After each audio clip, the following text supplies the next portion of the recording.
ભાજપ સરકારે મોટા મોટા મેળાવડા કરીને લગભગ આ 64,000નો એક આરોપ છે, પરંતુ ઘણી બધી જગ્યાએ તમે જુઓ તો 1 લાખથી વધુ પ્રમાણપત્રો, ખોટા આદિવાસી પ્રમાણપત્રો લોકોને મેળાવડા કરીને ડિસ્ટ્રીબ્યુટ કર્યા છે.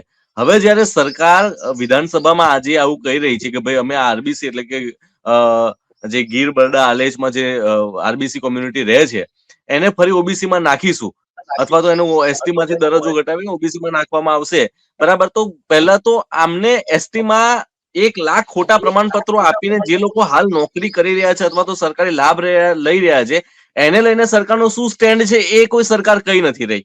ઇવન બક્ષી કમિશનનો જે રિપોર્ટ આવ્યો તેમાં પણ તે લોકોને ઓબીસીમાં નાખ્યા. ત્યાર પછી આખો કમિશન રિપોર્ટ કાર્યપંચ જે છે બેઠું, તેની ભલામણો જે છે એની રેડી થઈને પડી છે. સરકાર એને સ્વીકારવા તૈયાર નથી, અથવા તો ન સ્વીકારવાનું નાટક કરી રહી છે, અથવા તો એને લઈને એ પબ્લિકમાં નથી આવી રહી કે એમનો અહેવાલ શું આવ્યો છે.